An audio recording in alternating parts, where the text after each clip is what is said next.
எந்த ஒரு பொருள் சேல் ஆகுதுனாலும் 2 விஷயத்துக்காக தான் சேல் ஆகும். ஒன்று ஆஸ்பிரேஷனல் செட்ஸ், இன்னொன்று நீட் பேஸ் செட்ஸ்.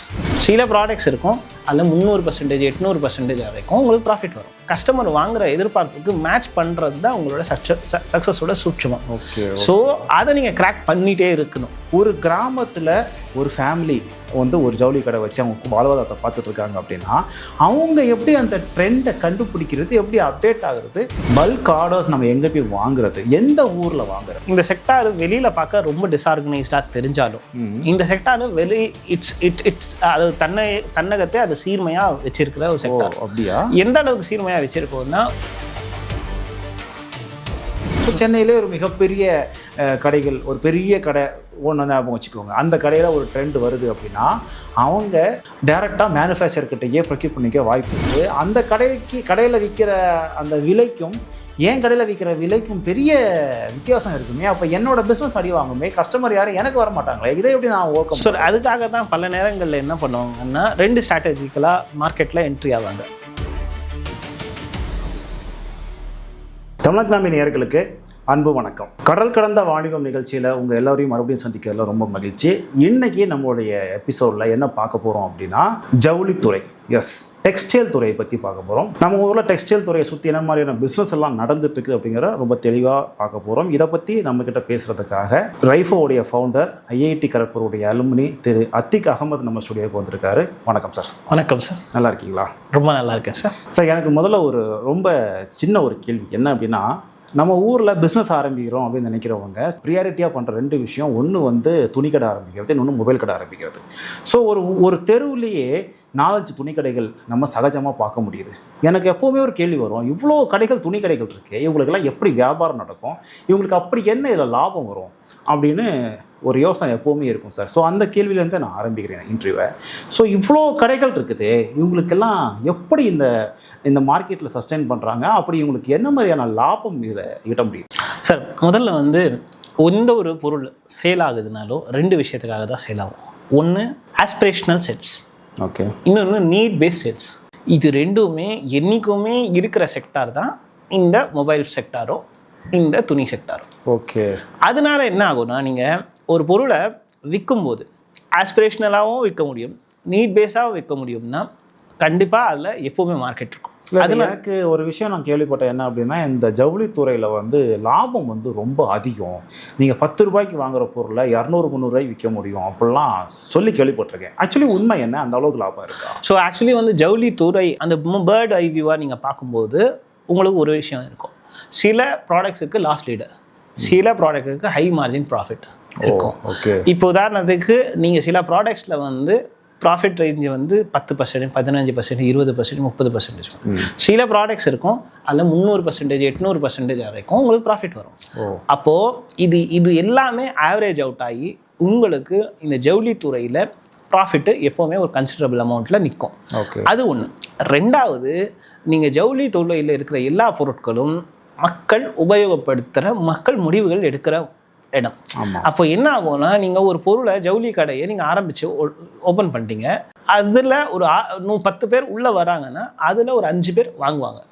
உங்களோட ஃபோக்கஸ் என்னவா இருக்கணும்னா, 500 பேர், எனக்கு வந்து 100 பொருள் இருக்குது, அந்த 100 பேரை சேர்க்கணும்னா 5000 பேரை உள்ளே கொண்டு வர்றது, அதுக்கான எஃபர்ட்ஸை நான் போட்டேன்னா எனக்கு 500 இருக்கிற பொருளில் போயிடும்.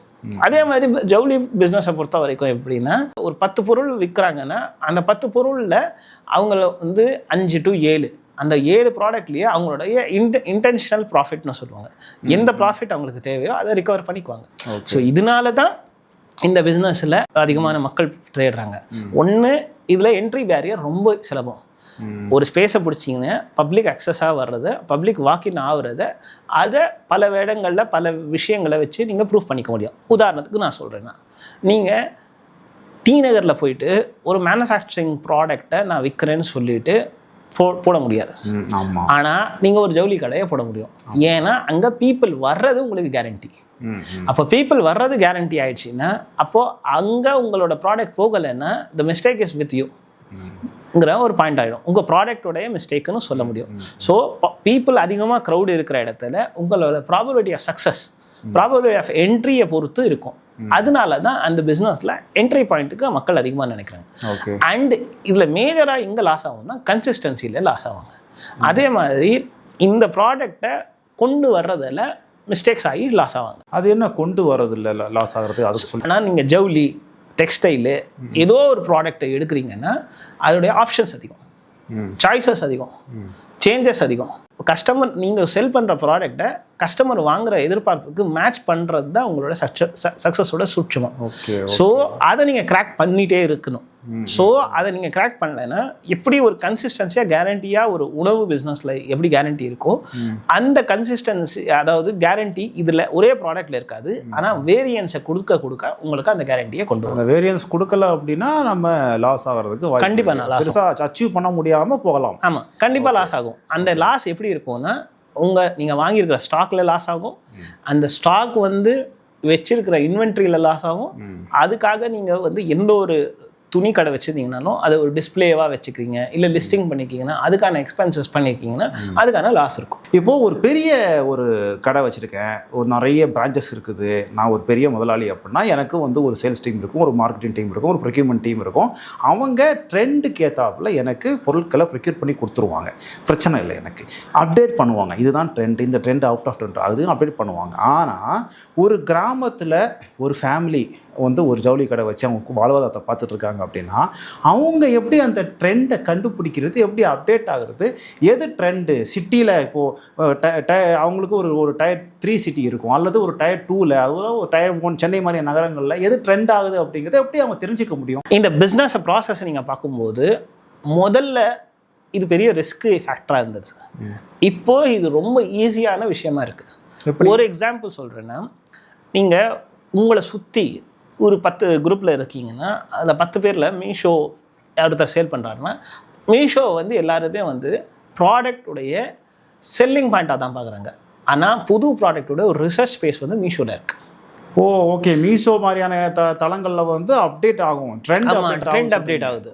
அது முதல்ல எல்லாம் என்ன நடந்துட்டு இருந்துச்சுன்னா, ஃபிலிம்ஸில், மூவிஸில் ஒரு ஆக்டரோ ஆக்ட்ரஸோ அந்த ட்ரெஸ்ஸஸை போட்டு அந்த விஷயங்களை அவங்க காட்டிட்டு இருக்காங்க. நானும் வாங்கி போட்டிருக்கேன், ரஜினி போட்ட சட்டை அதெல்லாம் வாங்கி போட்டிருக்கேன். ஸோ ஆனால் இப்போ என்ன நடந்துட்டு இருக்குன்னா, அந்த ஸ்பேஸை, அந்த மூவிஸோடைய அந்த ஸ்பேஸை, அந்த இடத்த லோக்கலாக இருக்கிற இன்ஃப்ளூயன்சர்ஸ், லோக்கலாக இருக்கிற பீப்புள், லோக்கலாக இருக்கிற மக்கள் அதை கேப்சர் பண்ணிட்டாங்க ஆல்ரெடி. முதல்ல எப்படி இருந்ததுன்னா சப்ளை டிரைவ்டு ஃபேஷன் நடந்துட்டு இருந்துச்சு. இப்போ எப்படி இருந்துச்சுன்னா அப்படியே ரிவர்ஸ் ஆகி மார்க்கெட் டிரைவ்டு ஃபேஷன் நடந்துட்டு இருக்கு. மார்க்கெட் டிரைவ் ஃபேஷன் நடக்கும்போது என்ன நடக்கும்னா, மார்க்கெட்டில் இந்தந்த விஷயங்கள், இந்தந்த சட்டைகள், இந்தந்த ட்ரெஸ்ஸஸ் இது எல்லாத்துலேயும் வந்துடும். முன்னாடியெல்லாம் ஜவுளி கடைக்கு போனால் சார் இது புது மாடல் வந்திருக்கு அப்படின்னு சொல்லி எடுத்து கொடுப்பாங்க. ஒரு சாரீ ஆகட்டும், அல்லது வேறு ஏதாச்சும் ஒரு நைட்டி, ஒரு சுடிதாரில் நம்ம ஒரு ஷர்ட் வாங்கணும், ஒரு பேண்ட் வாங்கினா கூட சார் இது புதுசாக வந்திருக்க மாடல்னு சொல்லி முன்னாடிலாம் எடுத்து கொடுப்பாங்க. எனக்கு ஞாபகம் இருக்குது சின்ன வயசில் வாங்கினது. ஆனால் இப்போ அப்படிலாம் இல்லை. நேராக போய் நம்ம தான் சூஸ் பண்ணுறோம் நமக்கு தேவையானதை, அப்போது நம்ம தான் ட்ரெண்ட் செட் பண்ணுறோம் கரெக்டாக. அதாவது இது எப்படின்னா, முதல்ல the business decide the designs.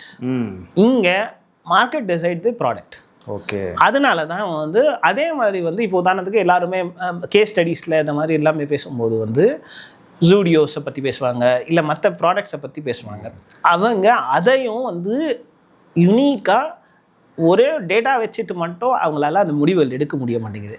Plus மார்க்கெட்டோட ட்ரெண்டுக்கு ஒரு தனி ரிசர்ச்சை போட்டு அதுக்கானதை ரெண்டையும் ஒரு கொஹென்சிவாக பேலன்ஸாக கொண்டு போனால் மட்டும்தான் இதை அச்சீவ் பண்ண முடியும்.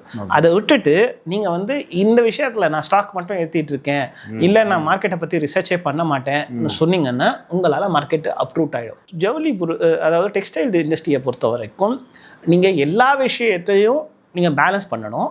இல்லை நீங்கள் எந்த செக்டாரில் என்ன ஃபோக்கஸில், என்ன ஃபோக்கஸில் இருக்கீங்களோ அதில் முழு நோகவும் உங்களுக்கு தெரியணும்.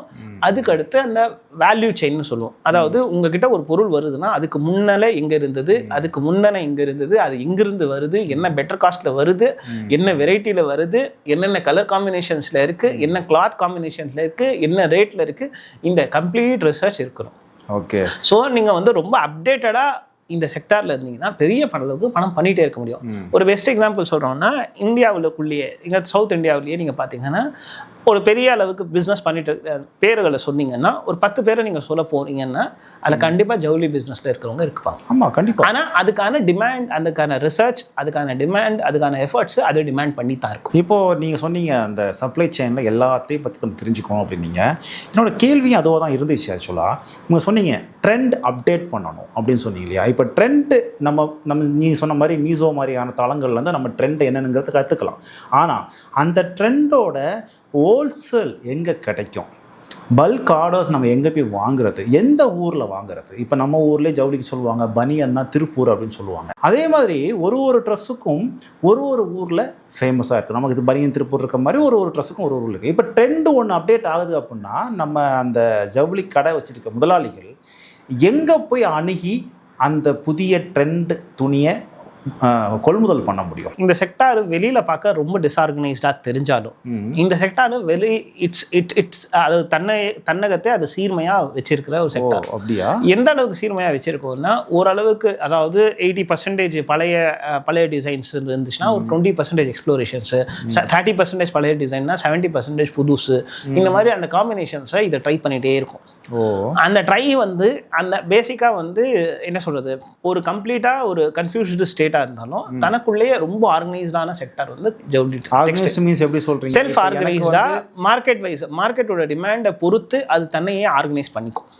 அந்த பிஹேவியர் இந்த செக்டார்ல எப்பவுமே இல்லை. ஆர்கனைஸ்னா நான் என்ன கேட்டேன் அப்படின்னா, இப்போ நான் ஒரு ஜவுளி கடை முதலாளி, ஒரு கடை 2 கடை தான் வச்சிருக்கேன் அப்படின்னா, ஒரு ட்ரெண்ட் ஒன்று இப்போ நம்ம ஊரில் ஒரு பெரிய கடை இருக்குது, அந்த கடையில் ஒரு ட்ரெண்டிங்காக ஒரு சுடிதாரோ இல்லை ஒரு பேண்ட்டோ ஒரு ஷர்ட்டோ வருதுன்னா அதை நான் குறைந்த விலையில் எங்கே போய் கொள்முதல் பண்ணுறேன்னா எப்படி நான் அதை செஞ்சு? ஓகே, இதில் மேஜராக என்ன நடக்கும்னா, ஃபஸ்ட்டு இந்த மொத்த செக்டாரை பொறுத்த வரைக்கும் இதுக்கான ஏஜென்சிஸ் இருப்பாங்க, இதுக்கான ஏஜென்ட் இருப்பாங்க, இதுக்கான சப்ளையர்ஸ் இருப்பாங்க, இதுக்கான டிஸ்ட்ரிபியூட்டர் இருப்பாங்க.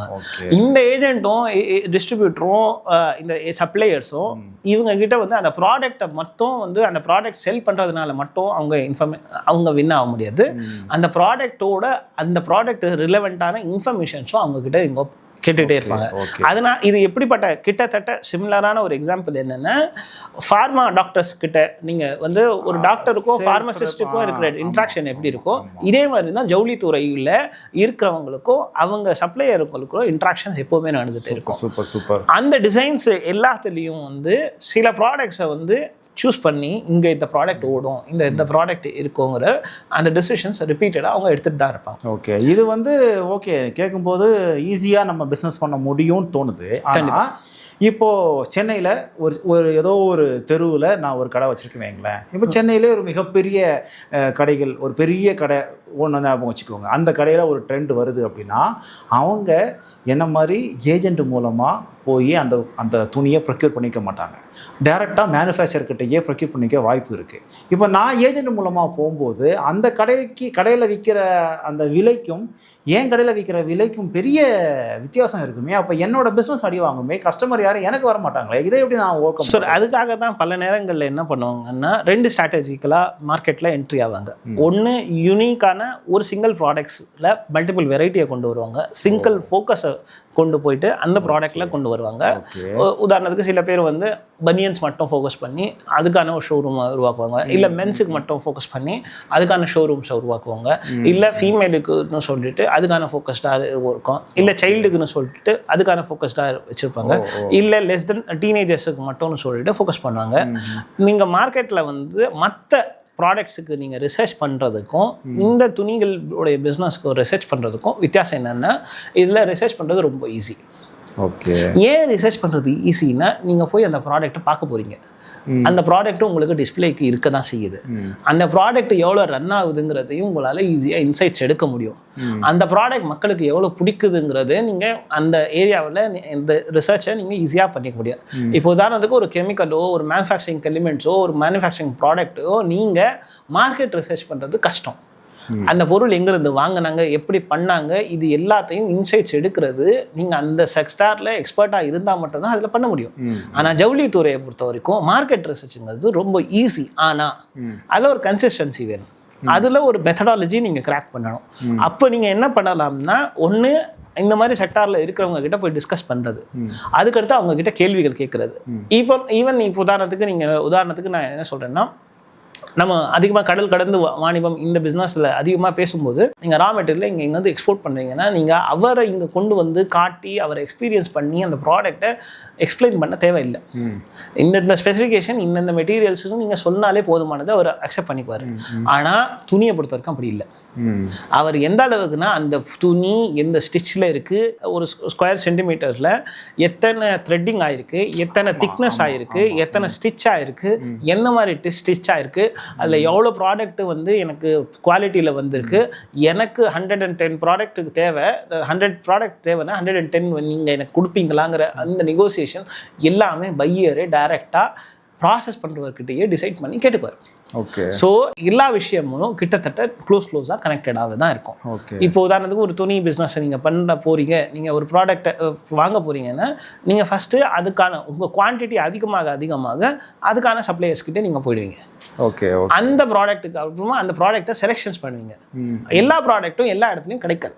ஸோ ஃபீல்ட் ரிசர்ச் பண்ணுறது ரொம்ப ஈஸி, மார்க்கெட்டில் ப்ராடக்டை ஐடென்டிஃபை பண்ணுறது ஈஸி, அதுக்கு அடுத்து ப்ரைஸ் காம்படிட்டிவாக ஐடென்டிஃபை பண்ணுறது ஈஸி. ஒன்ஸ் இதெல்லாம் முடிஞ்சிச்சுன்னா நீங்கள் அந்த ப்ராடக்டை எடுத்துகிட்டு வர போகிறீங்க. அந்த எடுத்துகிட்டு வரும்போது மார்ஜின்ஸு உங்களுடைய ப்ராஃபிட்டை நீங்கள் கேல்குலேட் பண்ண போகிறீங்க. ஸோ உங்களுக்கு எவ்வளோக்கு அந்த ப்ராடக்ட்டை பற்றி ரிசர்ச் அண்டர்ஸ்டாண்டிங், டிசைன் அண்டர்ஸ்டாண்டிங், அந்த ப்ராடக்ட்டை பற்றி குவாலிட்டி அண்டர்ஸ்டாண்டிங் இருக்கோ அந்த அளவுக்கு நீங்கள் ஸ்டேபிளாக இதில் வின் பண்ணுவீங்க. இதை ஈஸியாக வின் பண்ணுறதுக்கு நீங்கள் இன்னொரு விஷயம் சொன்னீங்க, நீங்கள் எல்லா விதமான ஜவுளியிலையும் ஃபோக்கஸ் பண்ணுறதை விட ஸ்பெசிஃபிக்காக ஒரு மென்ஸ் வேரு இல்லைனா கிட்ஸ் வேரு அந்த மாதிரி ஸ்பெசிஃபிக்காக ஃபோக்கஸ் பண்ணினா ஈஸின்னு சொன்னீங்க. அதில் எனக்கு இன்னொரு கேள்வி, இப்போ ஸ்பெசிஃபிக்காக நான் ஒரு ப்ராடக்ட்டில் வந்து ஒரு செக்மெண்ட்டை நான் ஃபோக்கஸ் பண்ணும்போது அந்த செக்மெண்ட்டுக்கான கஸ்டமரை மட்டும்தான் என் கடைக்குள்ளே கொண்டு வர முடியும், கரெக்டாக? ஆனால் மற்ற கடைகள், ஒரு பெரிய கடைகள்லாம் பார்த்தீங்கன்னா எல்லாத்தையும் அவன் கடைக்குள்ளே வச்சிருக்கும் போது கஸ்டமர்ஸ் வந்து ஒரு 4 பொருள் வாங்கணும்னா அந்த கடைக்கு தனி ப்ரையாரிட்டி கொடுப்பாங்க, என் கடைக்கு வரமாட்டாங்களே அப்படிங்கிற ஒரு கேள்வி எனக்கு வருது. இதை எப்படி, இந்த ஏரியாவை நான் எப்படி கிராஸ் பண்ணுறது? சார், இதில் வந்து 2 விஷயங்களாக நம்ம பார்க்கணும். ஒன்று வந்து லீனியர் க்ரோத், ஸ்ப்ரெட் க்ரோத். ஜவுளி துறையை பொறுத்த வரைக்கும் வந்து லீனியர் க்ரோத்தோ ஸ்ப்ரெட் க்ரோத்தோ பேலன்ஸ் பண்ணிட்டு தான் போவாங்க. பல பேர் பல செக்டார்ஸில் அந்த பேலன்சிங்கை அவங்க மெயின்டைன் பண்ணிட்டு தான் இருக்கும். ஓகே. ஸ்ப்ரெட் க்ரோத்துங்கிறது எல்லா வெரைட்டியும் எல்லா ப்ராடக்ட்ஸும் கொடுக்குறது. அது வந்து அவங்களுடைய வாக்கின் கஸ்டமரை பொறுத்து அந்த இன்ஃபர்மேஷன்ஸை வச்சுட்டு அந்த வாக்கின் கஸ்டமர்ஸோட பிஹேவியர் உங்களுக்கு ரியல் டைமில் டேட்டா இன்சைட்ஸாக இருக்கும். அந்த இன்சைட்ஸை வச்சுட்டு நீங்கள் முடிவு எடுத்துக்கலாம். இது மற்ற பிஸ்னஸை விட டெசிஷன் எடுக்கிறதுக்கு, டேட்டா டிரைவ்டு பேஸ்டு டெசிஷன் எடுக்கிறதுக்கு ஜவுளி துறையில் ரொம்ப ஈஸி. ஓகே. ஒரு எஃப்எம்ஜிசி ப்ராடக்ட் பிஸ்னஸில் இது ரொம்ப ஈஸி. இது ஃபாஸ்ட் மூவிங் கன்சூமபிளாக இருக்கிறதுனால உங்களுக்கு அவ்வளோ டேட்டாஸ் இருக்கும், உங்களுக்கு அவ்வளோ கியூஸ் இருக்கும். பில்லிங் ஆனதுனால எத்தனை பேர் வாக்கின் ஆகிருக்காங்க, அவங்களோட கேரக்டரிஸ்டிக்ஸ், அவங்க பிஹேவியர், இது எல்லாத்தையும் பொறுத்து நீங்கள் வந்து ஓரளவுக்கு இன்சைட்ஸ் எடுத்துருக்க முடியும். அந்த இன்சைட்ஸை வச்சுக்கிட்டு நீங்கள் ஈஸியாக அரைவ் பண்ணிக்க முடியும். Okay sir. இதுவே மற்ற மேனுஃபேக்சரிங் இண்டஸ்ட்ரியை கம்பேர் பண்ணும்போது இதில் டெசிஷன் எடுக்கிறதோ இன்சைட்ஸ் எடுக்கிறதோ ரொம்ப ஈஸி. Okay sir. இப்போ நீங்கள் லோக்கல் மார்க்கெட்டில் இருக்கிற விஷயங்கள்லாம் சொன்னீங்க.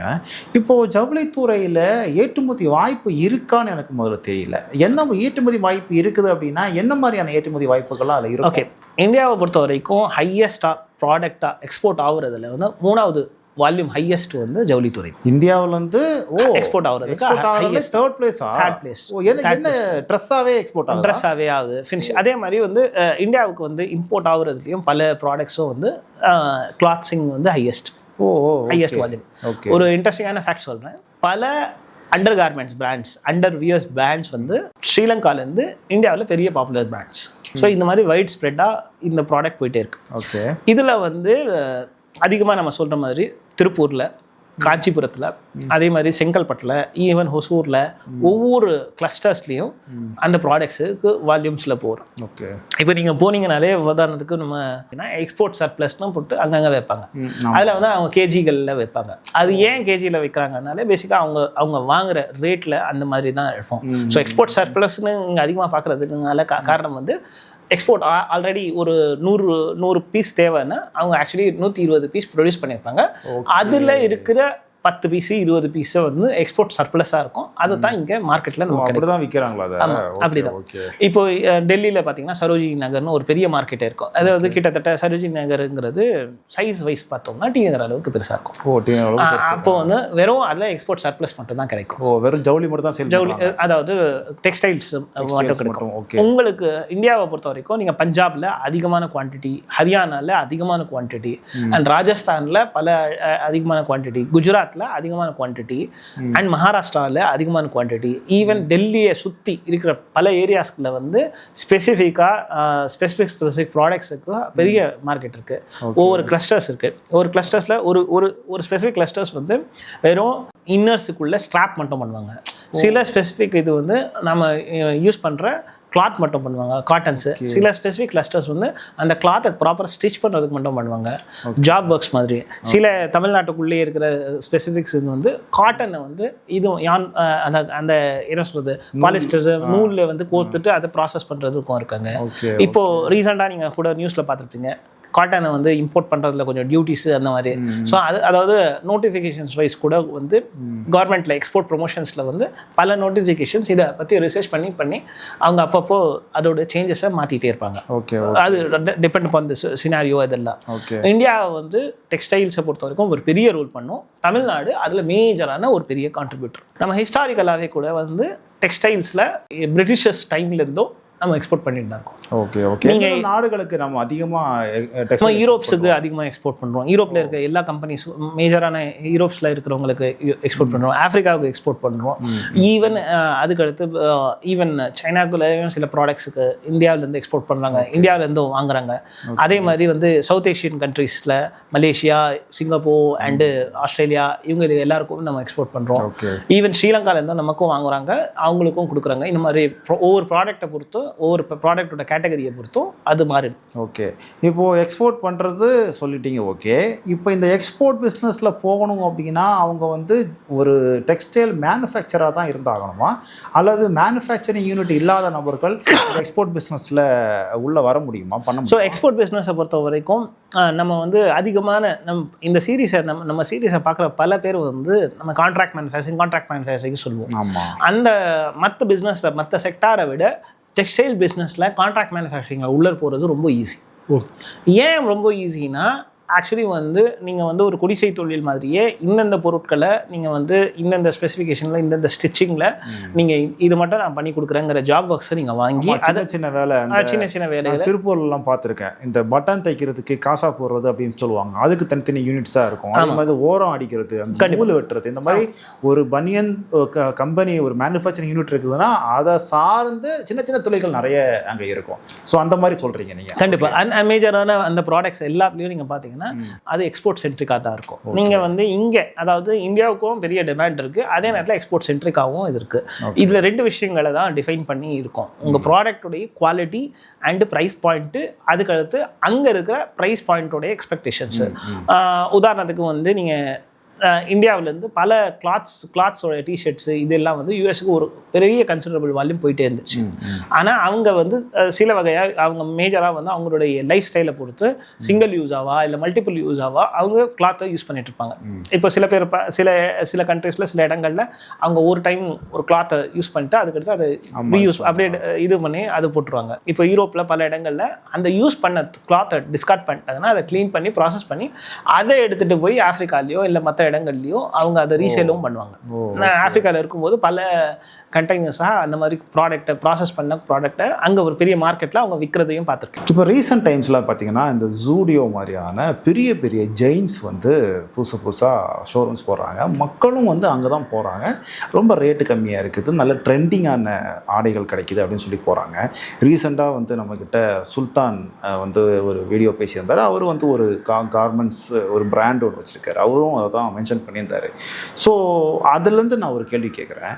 இப்போ இவ்வளோ பெரிய பெரிய பிராண்ட்ஸ் எல்லாம் டெக்ஸ்டைலில் இருக்கும்போது அவங்கள பீட் பண்ணி ஒரு சின்ன ஜவுளி கடை உரிமையாளர் எப்படி அவருக்கான கஸ்டமர்ஸை தக்க வைக்கிறது, அவர் எப்படி அந்த மார்க்கெட்டில் அப்படியே அவர் சஸ்டெயின் ஆகுறது? ஒன்று, make your product as aspirational. உதாரணத்துக்கு நீங்கள் சொன்னீங்கன்னா இங்கே காஞ்சிபுரத்தில் ஒருத்தர் அவருடைய ப்ராடக்டில் யூனிக்காக யூனிக்கான ஒரு ஸ்டைலோ, யூனிக்கான டிசைனோ, யூனிக்கான ப்ராடக்ட் இருந்துச்சுன்னா உலகமே தேடி வந்து அந்த ப்ராடக்டை வாங்க போகுது தான். அந்த மாதிரி தஞ்சாவூர் பெயிண்டிங்கை உலகமே தேடி வந்து வாங்க போகிறது தான். அந்த மாதிரி நீங்கள் உங்கள் ப்ராடக்டை ஆஸ்பிரேஷனலாக பண்ணிங்கன்னா ஜவுளி துறையில் சீக்கிரமாக மக்கள் வருவாங்க. ஓகே. அண்டு அது உங்களால் மட்டும்தான் பண்ணுறதுக்கான விஷயங்களை நீங்கள் வேல்யூ செயினை கிரியேட் பண்ணுறது ஒன்று. அண்ட் ரெண்டாவது, உங்ககிட்ட இருக்கிற ப்ராக்டிக்கல் டேட்டாவை, உங்ககிட்ட இருக்க வாக்கின் வாக் அவுட்டு, உங்ககிட்ட இருக்க கஸ்டமர்ஸு, உங்ககிட்ட இருக்க ஸ்டாக்கு, இதை பற்றி டேட்டா அனாலிசிஸ் வைஸாக இதை எப்படி இன்டர்பிரேட் பண்ணணும், இதை எப்படி அனலைஸ் பண்ணணும், இதில் எதெல்லாம் முடிவுகள் எடுக்கணுங்கிறத அந்த அண்டர்ஸ்டாண்டிங்கை ரிப்பீட்டடாக நீங்கள் அண்டர்ஸ்டாண்ட் பண்ணிவிட்டு அதில் ட்ரையல் அண்ட் எரர் பண்ணும்போது அந்த ட்ரையல் எரர்லேயும் பெரிய லெவலில் ட்ரையல் பண்ணாமல் ஒரு அளவுக்கு இந்த ஐடியாவை இப்படி ட்ரையல் பண்ணுவோன்னு சொல்லிட்டு அந்த ட்ரையல் சக்ஸஸ் ஆச்சுன்னா அதை உடனே எக்ஸாம் இது பண்ணிவிட்டு ரன் பண்ணிவிட்டு அது ஃபெயில் ஆச்சுன்னா அதை கரெக்டிவ் மெஷர்ஸ் பண்ணிவிட்டு ரிப்பீட் பண்ணிகிட்டே இருந்தீங்கன்னா இதில் பெரிய சக்ஸஸ் பார்க்கலாம். கண்டிப்பாக சார். எந்த ஒரு துறையிலையுமே நம்ம ஒரு யூனிக்னஸ் காமிச்சோம் அப்படின்னா கண்டிப்பாக பெரிய சக்ஸஸ் கொடுக்க முடியும். அதை தான் நீங்கள் ஜவுளி துறைக்கும் ரெக்கமெண்ட் பண்ணியிருக்கீங்க. ஓகே, நம்மளுடைய அடுத்த வீடியோவில் நம்ம எதை பற்றி பேசலாம்? நம்ம வந்து கட்டிடக்கலையை பற்றி பேசுவோம். ஏன்னா பல செக்டார்ஸை பற்றி பேசிகிட்டு இருக்கோம். அதுக்கடுத்து அது தொடர்ச்சியாக நம்ம கன்ஸ்ட்ரக்ஷன் இண்டஸ்ட்ரி ஃபீல்டை பற்றி பேச போகிறோம். ஓகே சார், நம்ம அப்போது இன்னொரு வீடியோவில் கன்ஸ்ட்ரக்ஷன் ஃபீல்டை பற்றி பேசும்போது சந்திக்கலாம் சார். உங்கள் நேரத்துக்கு நன்றி sir. ITR filing season is here. File accurately and on time. Avoid the last-minute rush.